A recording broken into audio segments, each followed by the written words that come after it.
Oke, selamat pagi bagi kita semua.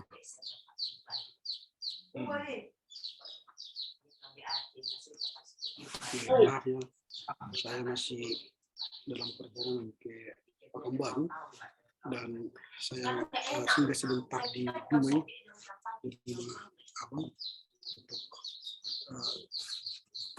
bincang-bincang dan kita akan belajar dari sini. Nah, dalam pertemuan kita hari ini sebelum kita mulai kita berdoa ya. Terima kasih Bapak, kami bersyukur pertemuan hari ini kami akan berbincang-bincang soal tugas-tugas dan pelaksanaan seminar secara kerja ini. Sehingga kami boleh menyelesaikannya dengan baik. Terpuji Engkau Bapa demi Kristus Yesus. Amin. Baik, kita tampaknya harus kembali menyusun ulang rencana pembelajaran kita. Karenanya saya belum memfinalisasi RPS kita karena masih ada perbincangan dan dinamika yang terjadi di antara kita. Di awal dulu saya tanya apakah secara lokal Asia atau Indonesia yang kita bahas atau secara umum. Nah, ternyata dalam pembahasan kita dalam tugas-tugas karena ada soal kesulitan mendapatkan bahan dan sebagainya, maka kita ada yang mengusulkan supaya materi ini bukan lagi hanya sejarah gereja lokal, tapi sudah lebih mengarah kepada global. Bukan hanya Indonesia lagi atau Asia, tapi lebih pada global. Nah, itu kemudian saya katakan kemarin, oke, bisa saja, tapi kita sepakati dulu.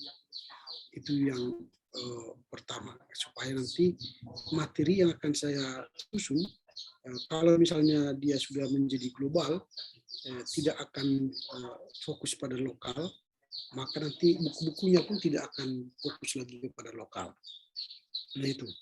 Nah sekarang kita sepakati dulu yang mana yang mau kita pilih, supaya nanti dalam menyusun RPS ini saya pun akan mengambil materi dari keinginan kita, karena ini kan semester antara yang hanya kita gunakan untuk memenuhi kebutuhan Rocky dan Dian.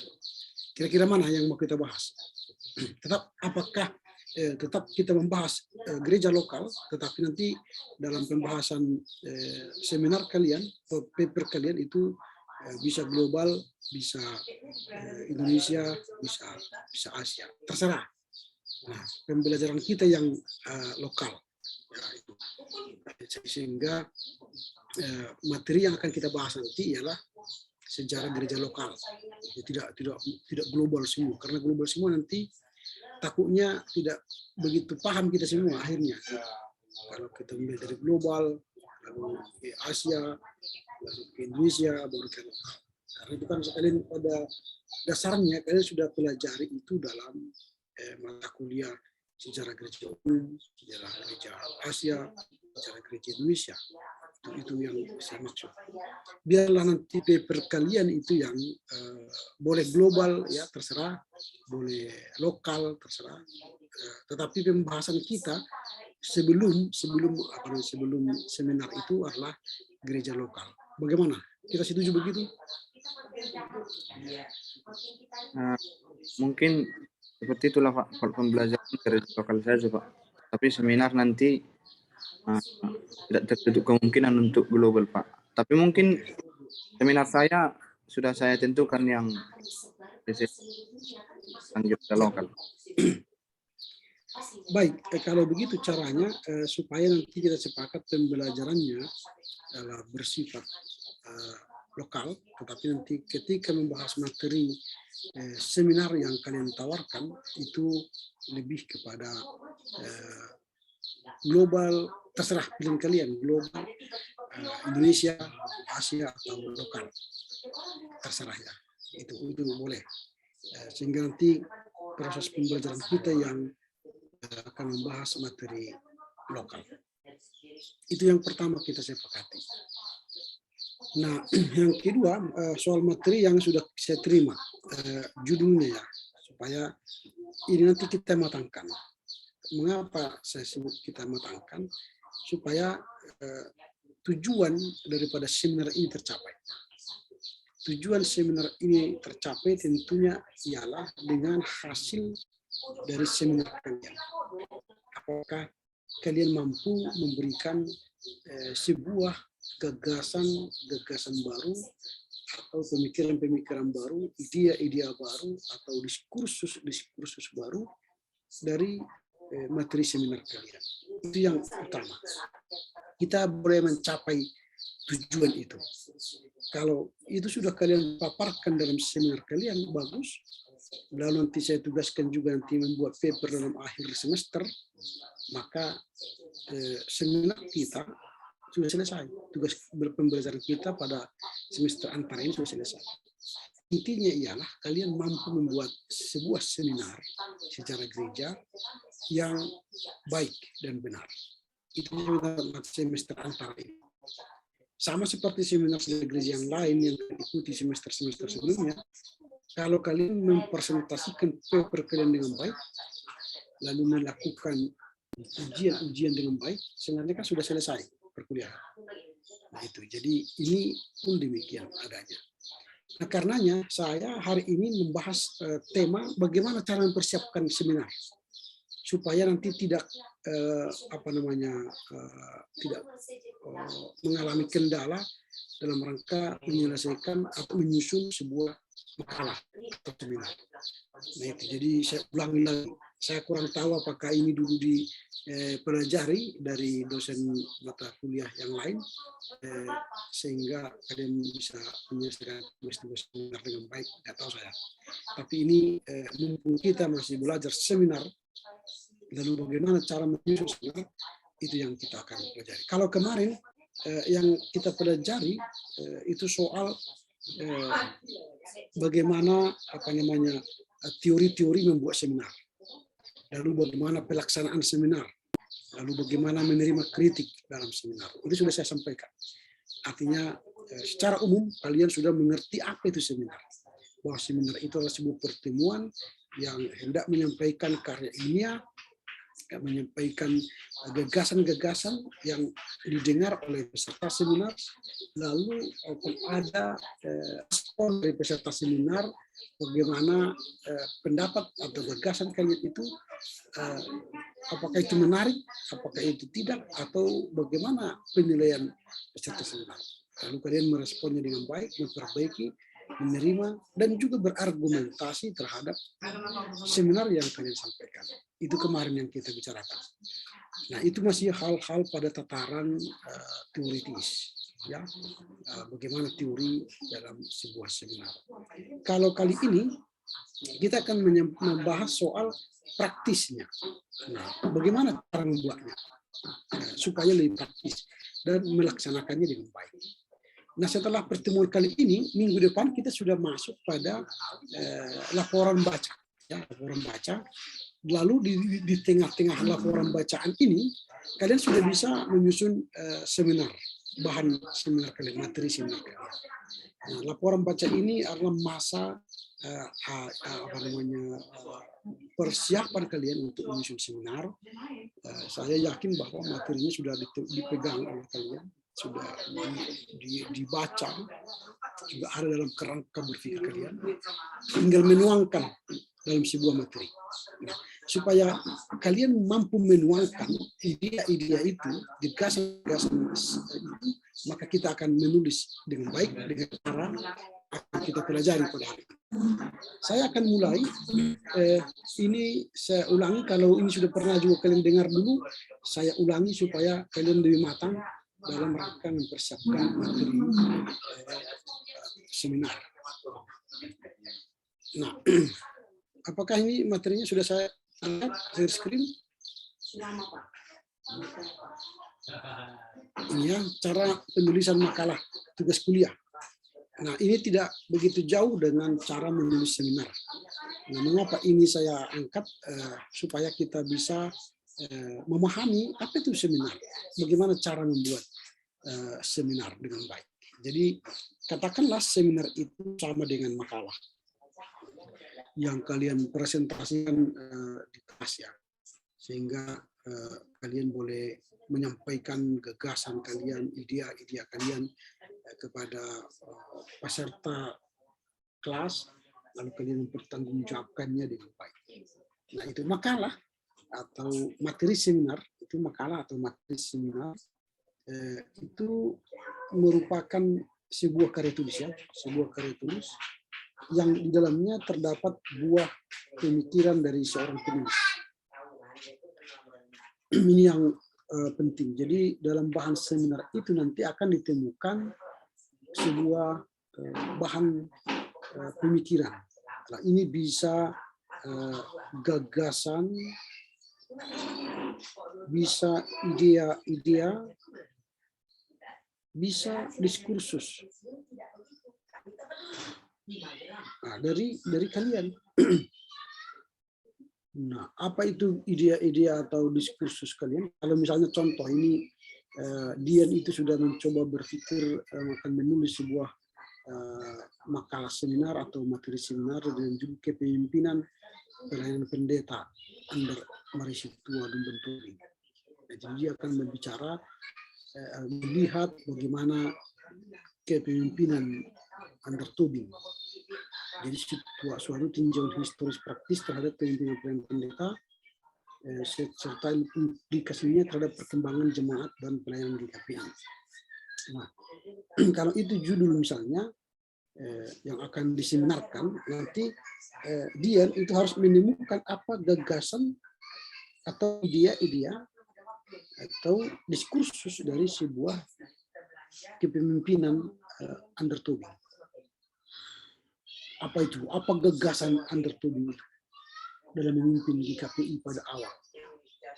Lalu apakah itu punya dampak, punya implikasi terhadap pemimpin GKPI sekarang? Nah, kalau berdampak, apa dampaknya? Kalau tidak berdampak, lalu bagaimana caranya supaya berdampak?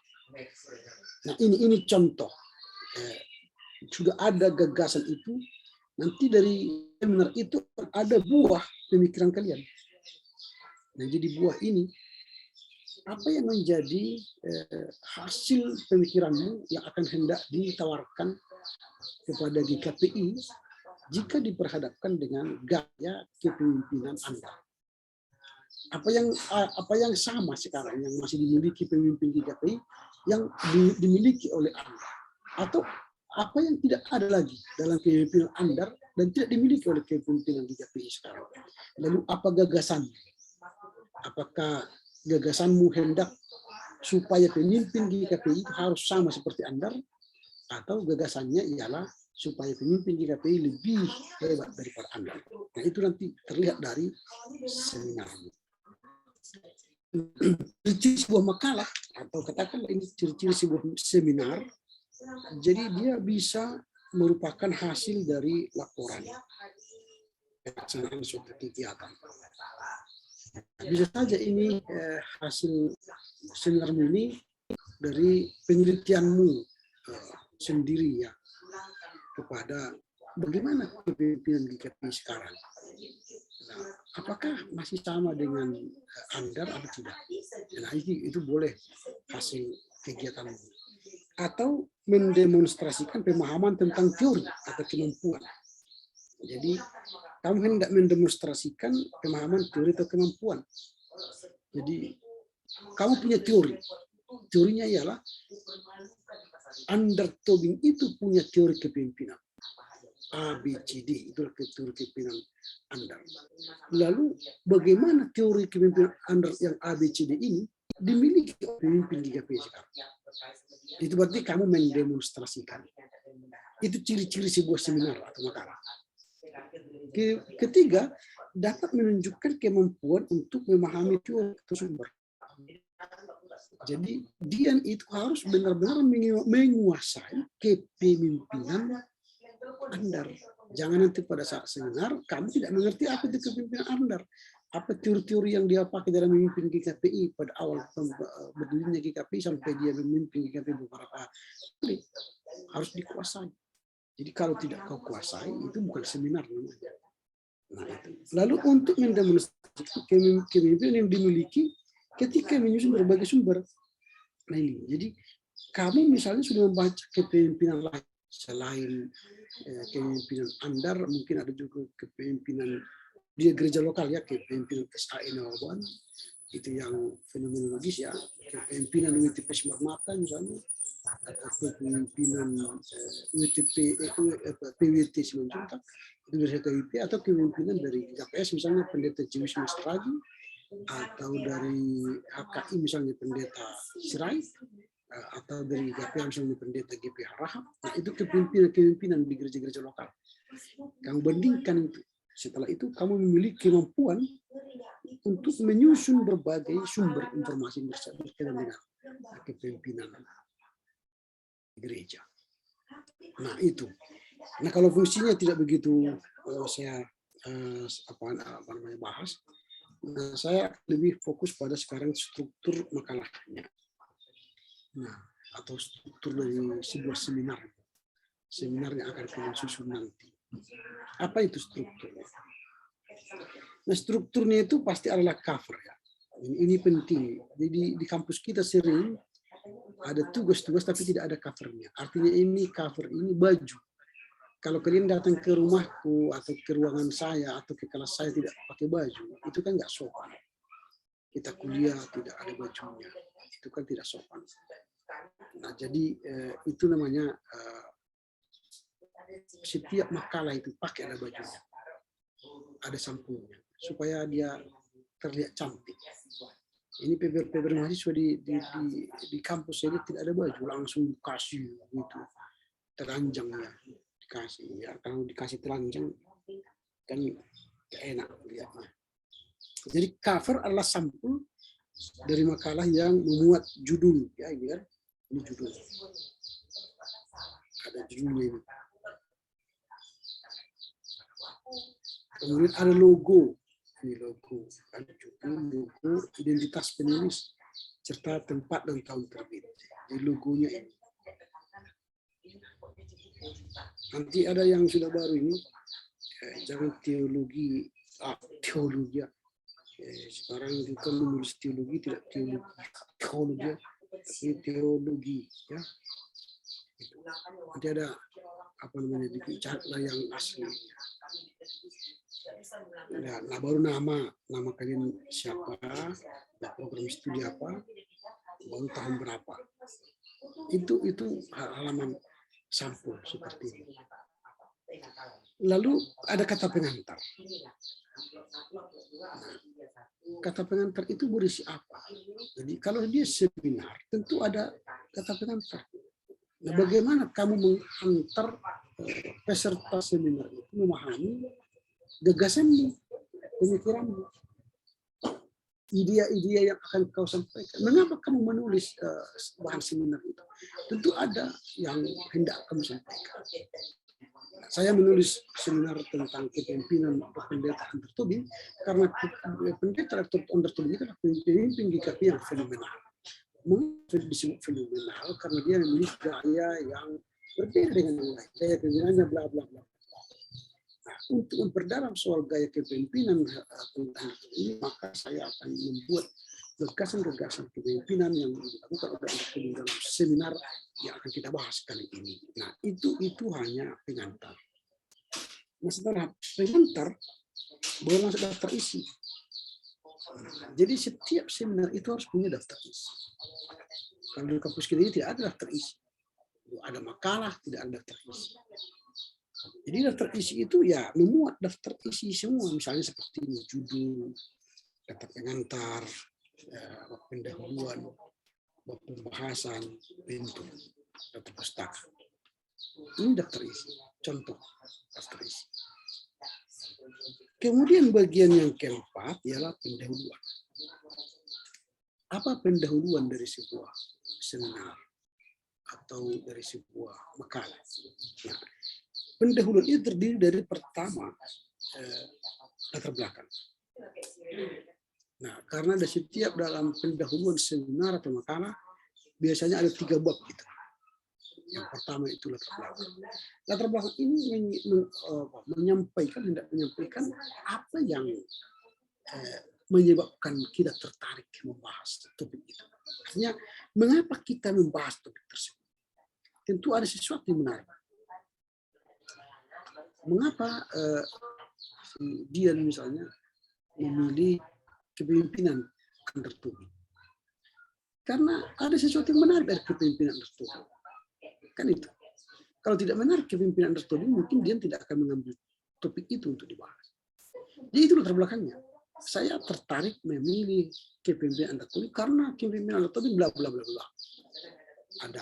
Ada yang menarik hatimu. Lalu untuk apa kita melakukan penelitian tersebut?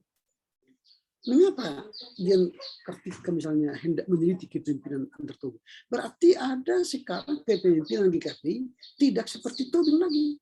Mungkin sudah punya gaya kepemimpinan baru, kepemimpinan MSSI Marangkir, Pak Sikahutar, atau Oluan Pasaribu, sudah ada perbedaan yang signifikan dari mereka. Jadi kalau bicara tentu sebutkan apa perbedaan itu. Sehingga kamu layak meneliti kepemimpinan di GKPI itu. Sehingga nanti pada saatnya kamu akan beri sebuah gagasan bahwa kepemimpinan GKPI itu harusnya punya model bla bla bla bla. Lalu apa yang membuat kita ingin menyelesaikan masalah tersebut? Berarti ada masalah kan? Mengapa terjadi degradasi? Kalau kepemimpinan itu menurun, tidak seperti Under Tobing lagi, berarti terjadi degradasi. Mengapa terjadi degradasi kepemimpinan pendeta di GKPI pasca Under Tobing? Nah, dijawablah itu. Nah, ini latar belakang. Nah, maka selain memuat jawaban dari sebuah pertanyaan, latar belakang juga harus memuat data-data, ya, data atau fakta-fakta yang mendukung. Nah, ini latar belakang. Ini ambil contoh, ini ada latar belakang di sini ya, contoh. Boleh nanti dibaca. Kira-kira seperti itu latar belakang. Ini hanya contoh. Ini contoh saja. Ya. Yang ini sekarang contoh saja. Nah, bagian yang kedua dari pendahuluan selain latar belakang ialah rumusan masalah. Rumusan masalah ini kita bisa mengisinya dengan beberapa pertanyaan. Tapi maksimallah 3, jangan banyak. Dan ada 1 pertanyaan inti dan 2 pertanyaan turunan. Sehingga dari 3 pertanyaan itu kita akan membicarakan masalah yang ada di latar belakang ini. Kalau ada ini pertanyaan yang dijawab menjadi sebuah latar belakang, kalau di sini menjadi pertanyaan penelitian. Nah, pertanyaan penelitian itulah yang akan menjawab judul daripada makalah kita atau seminar kita. Jadi kalau misalnya Dian Kartika, kembali saya buat contoh Dian supaya kita nanti mengasosiasikan diri kepada contoh Dian, kepemimpinan pendeta Under Marisitua Lumban Tobing misalnya sebagai bahan seminarnya. Pertanyaannya di rumusan masalah itu ya mengapa kepemimpinan pendeta Under Marisitua Lumban Tobing itu mengalami degradasi? Artinya berarti model kepemimpinan Under Tobing tidak dipertahankan oleh pemimpin-pemimpin GKPI setelah dia. Baru terjadi degradasi. Lalu apa yang menyebabkan terjadi degradasi itu? Lalu apa solusi? Nah, itu bisa menjadi pertanyaan. Misalnya ini rumusan masalah. Kalau misalnya tadi ini judul dari penelitian itu, misalnya ini kita ambil contoh judulnya dari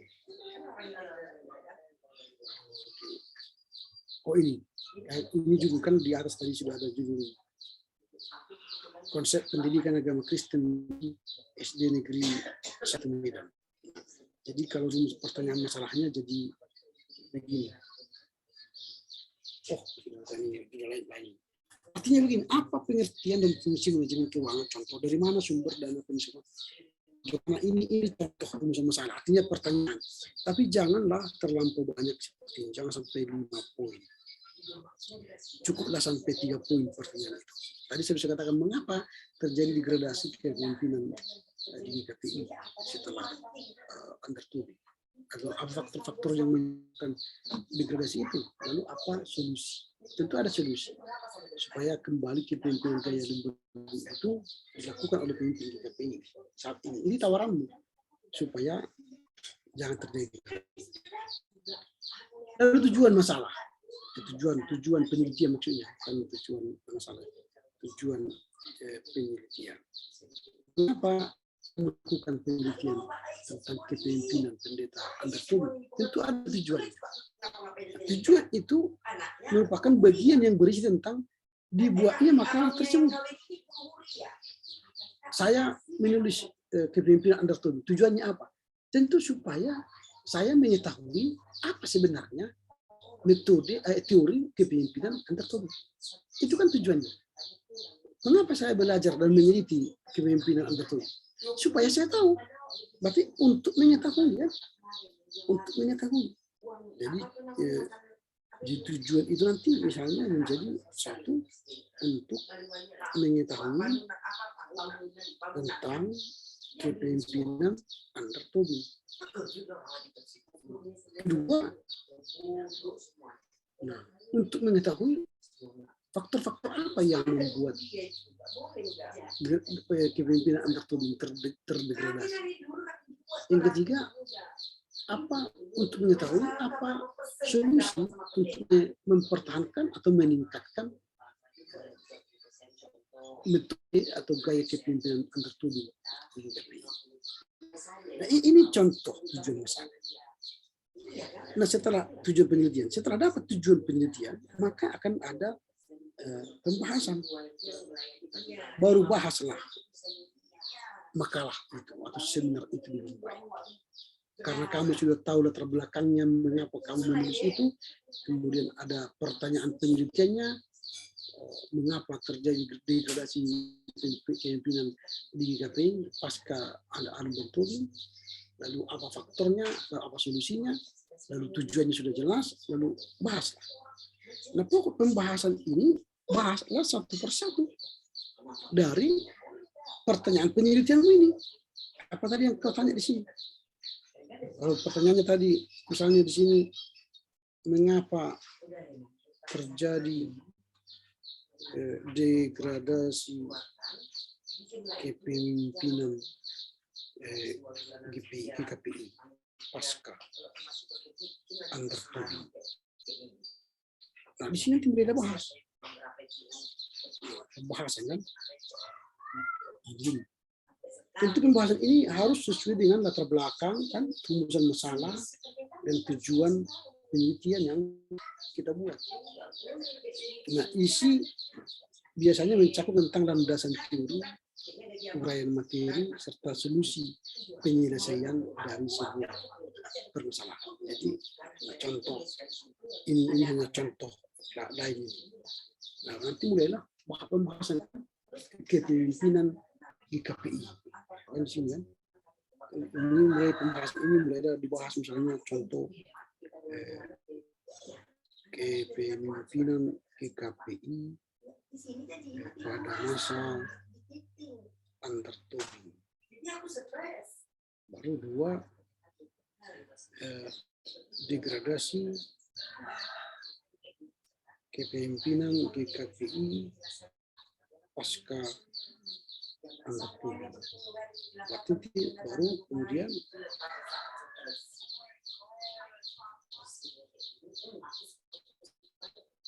yang ketiga solusi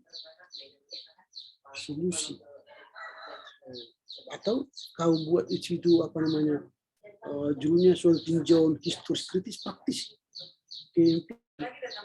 betul implementasinya kan. Solusi itu berarti adalah ini implementasi kepemimpinan pendeta Under Tobing dalam KPI. Jadi ini pembahasan, kau bahas lagi. Nah, setelah itu baru penutup. Nah, jadi penutup biasanya terdiri dari subbab kesimpulan dan saran. Nah, kesimpulan itu berisi tentang hasil pembahasan makalah. Jadi ini berisi bukan kesimpulan, bukan berisinya, bukan berisi tentang summary atau ringkasan, tetapi dia menjadi hasil pembahasan makalah. Apa hasilnya? Kesimpulannya ialah setelah saya meneliti kepemimpinan di GKPI, maka kepemimpinan pasca Under Tobing mengalami degradasi. Hal ini disebabkan oleh bla bla bla bla, karena faktor pendidikan, faktor sosial budaya, faktor politik, sehingga terjadi penurunan. Tetapi melalui penelitian yang saya lakukan, bisa saja kepemimpinan itu membaik lagi setelah ada solusi akademis melalui bla bla bla bla. Itu kesimpulan, baru ada saran. Ini contoh saran dan kesimpulan.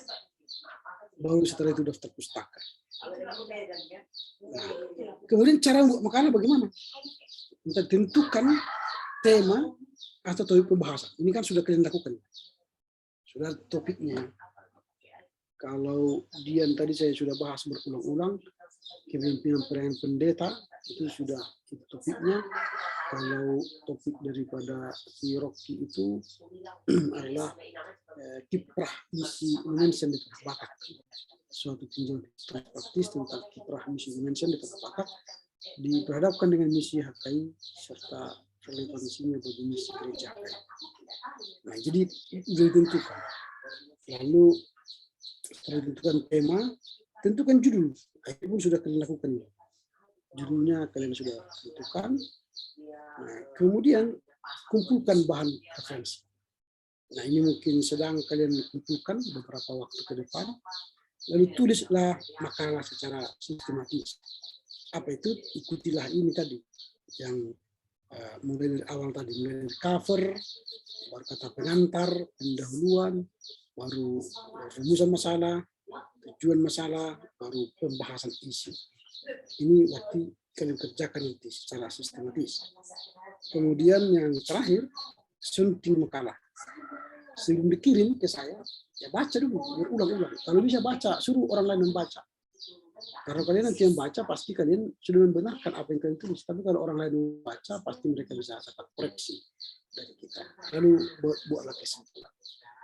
Nah, ini adalah cara praktis membuat makalah ini. Ada kira-kira pertanyaan sampai di sini dulu? Silakan, kalau ada pertanyaan. Pas. Kalau dari Dian ada?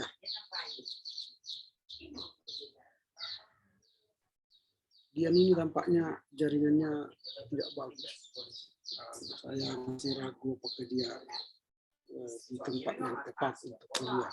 Karena tadi keluar masuk dia. Bagaimana Dian? Masih ada pertanyaan?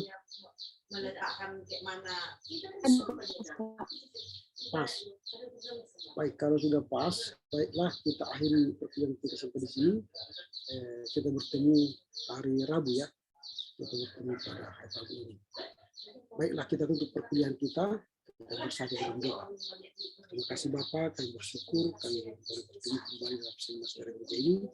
Mampukan kami memahami sejarah gereja dan bagaimana cara membuat materi sejarah gereja dengan baik supaya pada akhirnya kami boleh memberikan gagasan ide pemikiran kami yang boleh dipahami oleh halayak ramai untuk dinilai, direspon menjadi sebuah karya ilmiah kami. Terpuji engkau Bapa demi Kristus Yesus. Amin. Baik, selamat siang bagi kita semua. Tuhan memberkati, sampai jumpa. Horas. Horas.